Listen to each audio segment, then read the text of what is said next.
Still a long 2.5 or 3 yards there.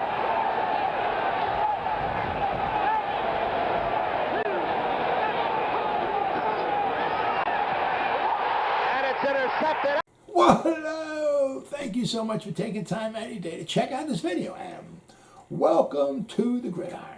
And before we get started, just want to say thank you so much to everyone out there who's been watching my videos. Thank you. If you can maybe give this video a thumbs up or possibly leave a comment below, maybe even share this video, it would mean so much to me. But at least anyway, just thank you so much for just taking time out of your day to check out this video. Thank you. So I guess the big major news we got here is got Mike Kafka, just a baby, only 34 years old, is going to be our new offensive coordinator for the New York Football Giants. Wow. He entered the league in 2010. All right. He came from Northwestern. He entered in 2010 with the Eagles and Coach Andy Reid. Gonna be a little familiarity theme going on here. So from 2010 to 2015, Mike Kafka was in the NFL as a quarterback. Pretty much most of the time he was on practice squads and all. There was 1 year, I believe it was 2011 with the Eagles. I think he got in maybe 2 games or so. He threw 16 passes. I think completed 11 of them. 2 of them got intercepted though. But other than that, he was on practice squads for the most part. From 2010 to 2015, he was on 7 different teams. He was with the Eagles, then he went to the Patriots, he went to the Jaguars, he went to the Bucks, the Vikings, the Titans, and the Bengals. He came into the NFL. He was Northwestern quarterback there. He played all 4 years, not full time. Basically, his senior season, he played full time. But, he didn't have spectacular numbers in college. His senior season, he completed 64.8% of his passes, I believe it was. It was like 3,400 yards passing, somewhere around there. He had 16 touchdown passes. He had 12 interceptions. Not too good. He had 25 touchdowns overall. He had 16 touchdown passes. He had 8 rushing touchdowns. And he actually caught a pass. It was a 24-yard touchdown reception he caught, too. So he had 25 touchdowns his senior season. But overall, his college career, he had 19 touchdown passes, and he had 20 interceptions. Yeah, so, he was not, after he bounced around 7 different teams, but after 2015, he realized, it's not happening. I'm not going to, make my career as a NFL quarterback. So basically, when 2017 rolled around, he was hired by the Chiefs as an offensive quality control coach by Andy Reid. So I get that little bit of familiarity there. In 2018, he was promoted to the quarterback coach. So, Andy Reid's a phenomenal coach. He did a phenomenal job with the Eagles. He was there for a long time, So, when he takes a guy, right? Some guys are good players and good coaches. Some guys are bad players and they're good coaches. Some guys are good players or great players and they make bad coaches. This seems like he's a bad player who's going to make a good coach. Andy Reid, you have 1 year of NFL coaching experience. And Andy Reid makes you the quarterback coach with Patrick Mahomes. That's saying something. I'm not saying he's Vince Lombardi or Bill Belichick and all that, but that's kind of impressive. Your second year, hey, yeah, here's Patrick Mahomes. Oh, by the way, if he sucks, we all suck. We're all getting fired. So make sure he plays well. 2018, Patrick Mahomes went to his first Pro Bowl. He was also, the NFL MVP too. So I don't know how much of that was Mike Kafka's help or what, but he's, that's pretty impressive. Give him making him the coach of Patrick Mahomes, your second year as a coach in the NFL. Now, the interesting thing is that if Dorsey came over, because I know Joe Shane doesn't really want Brian Dable calling the plays. I mean, maybe it'll be his system. We're going to install that. But he doesn't really want him calling plays. I think he wants him being more, focusing on what's going on in the field. He wants somebody. Actually, Patrick Graham going to be calling the defense. Mike Kafka hopefully be calling the offensive plays. So, I mean, it would be interesting if Dorsey was going to come over. I'm sure Dorsey definitely would be calling plays, because it would be like, because Dable and Dorsey were working together up in Buffalo. They had, they knew the plays and all that and everything. So I could definitely see if Dorsey came here from Buffalo, that he would definitely be calling the plays. But Buffalo elevated him to their offensive coordinator. So, we got Mike Kafka. Mike Kafka has never called plays before. So, I know Shane doesn't want Dable calling plays, so it's going to be interesting. Interesting to see, if he lets Mike Kafka call the plays or not. But it'd be interesting. But, he's one of those up and rising, stars.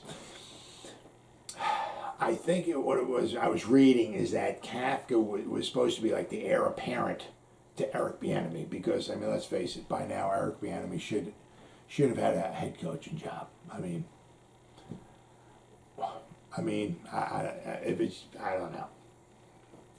know. He should have had a head coaching job by now. And what I was believing was that Andy Reid, right, had Kafka there. Eric Bieniemy gets the head coaching job. Mike Kafka is now the offensive coordinator. But it just didn't work out that way. So that's why the Giants wind up, were able to get him, because Eric Bieniemy is still with the Chiefs. Maybe one of these years he'll get a deserved head coaching job. But it is what it is.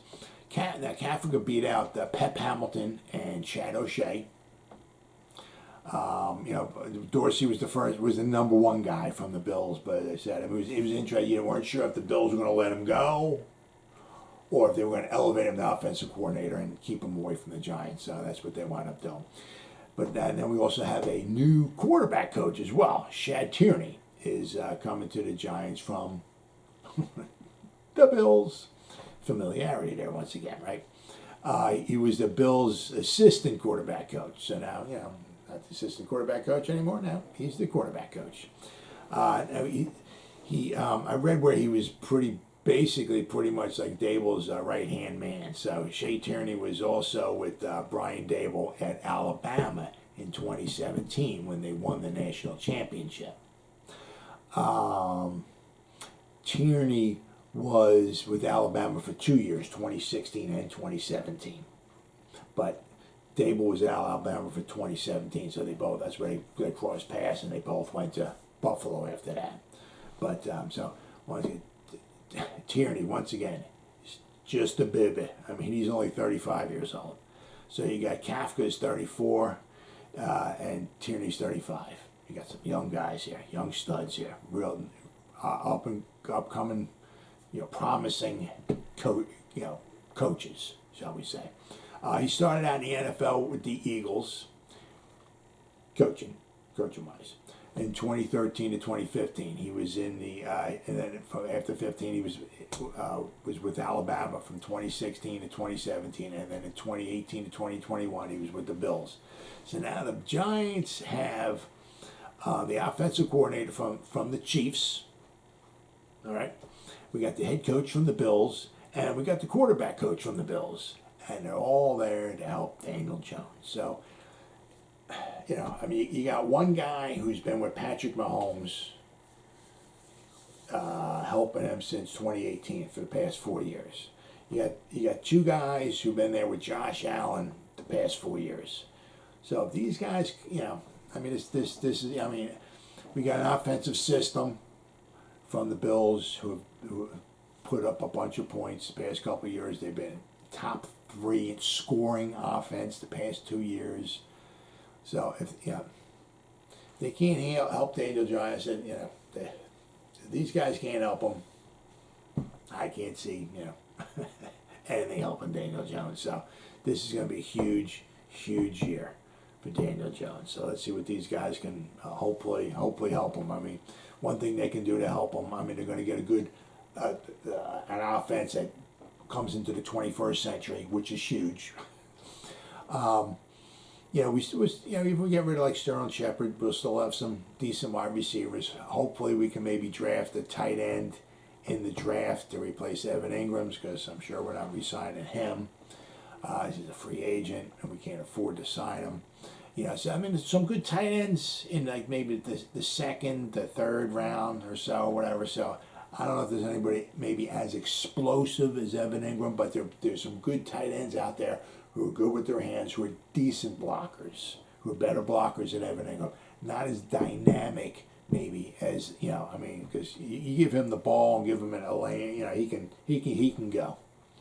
But but there's some decent tight ends out there, so it'll be interesting to see what the Giants do in the draft as far as that. But one thing they can do to help Daniel Jones out, which would be huge, right, would be the offensive line. So once again, we'll have to wait and see.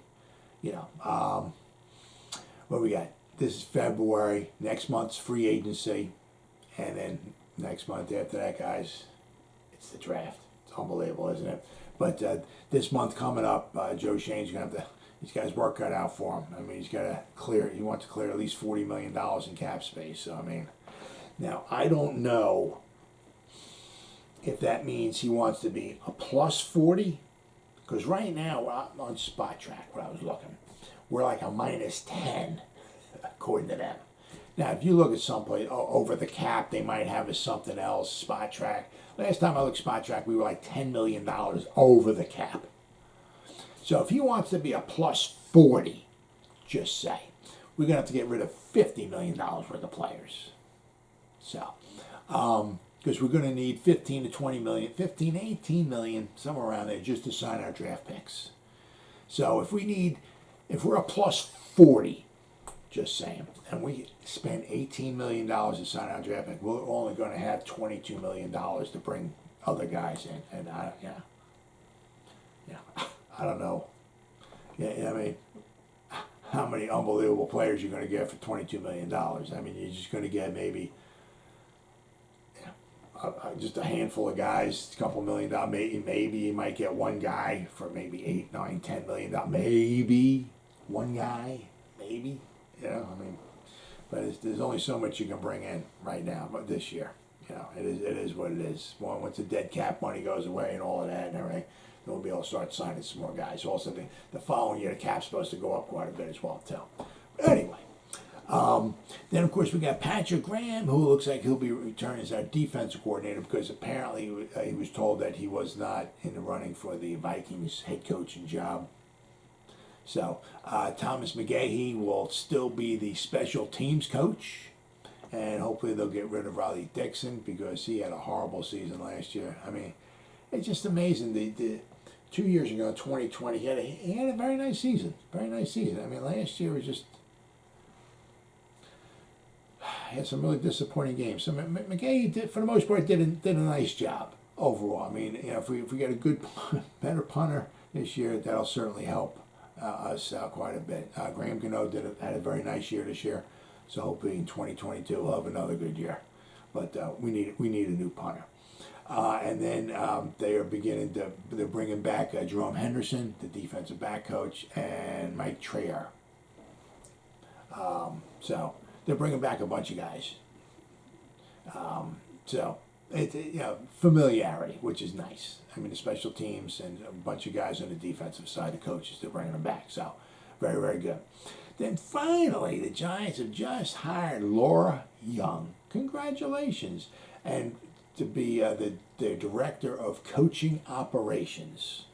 He has so many different titles, it's hard to keep track. I mean, you go back like 50 years ago, you got like 2 coaches. That's it. I mean, I mean, that's pretty much about it. That's like all you got. I mean, you had Jimmy Lee Howell as the coach. Jimmy Lee Howell. You had Vince Lombardi, the offensive coordinator. You had Tom Landry, the defensive coordinator. That's pretty much about it. That's it. We got 3 guys. That's now it's simply amazing how many people they got. But congratulations to her. All right, it's believed, to be the first woman hired by the New York Giants for its coaching staff. So that's very, very impressive. She worked for the Baltimore Ravens as an executive assistant from 2004 to 2009. Then she moved to the New York Jets from 2009 to 2015. Then in 2015, she moved to the Buffalo Bills. Once again, we're going to have a little familiarity going on here. So she's been in the league, for a while. I mean, this is going to be her 19th season in the NFL. All right, so she knows what she's doing. I mean, female, who cares? She knows what she's doing. All right. So now we have Laura Young. All right. We got Joe Shane. We got Brian Dable. We got our new quarterback coach, Shad Tierney. And we got our offensive line coach, I forgot to mention him, Bobby Johnson. All coming over from the Bills. So we took quite a bit from the Bills. But, I mean, if you're going to take coaches and all that from an organization, taking them from the Bills is a good team to start with. Now, as I said, Bobby Johnson, he's coming over. The Bills, last year their running game the running game a lot was pretty much, a lot of it was Josh Allen. I mean, they got some rushing yards for sure, but a lot of it was obviously Josh Allen. Now he's an Army tank, so he can take a pounding. Daniel Jones can't. So it'd be interesting to see what they do with Daniel Jones as far as trying to get him some running plays. What they're going to do with Saquon Barkley, what they're going to do with maybe Devontae Booker, if Devontae Booker's still going to they can let him go too. I mean, that would be a freaking shame, but if you're going to try to save a couple $1 million, I mean, if he's not in the plans, they might just let him go. I mean, or maybe they might try to trade Saquon and keep Devontae. I don't know. So we'll have to wait and see. But, so we got quite a bit of people coming over from the Buffalo Bills. So now what we have now, right, and I know it is what it is. And, it's not, the scales are not or tipped, or they're tipped heavily in the favor of white men. But, so we have we have a white coach. We have black coaches, the defensive coordinator, special teams coach, defensive backs coach. So we have some black coaches, right? We have a white head coach. We have a white offensive coordinator, a white quarterback coach, and now we have a white woman on our staff. So now, wouldn't it be special? Just kind of special. Next season, maybe we hire a African American female. Something to think about. Well, as always, guys, thank you so much for taking time out of your day to check out this video. You guys stay safe out there and go Giants. Woo!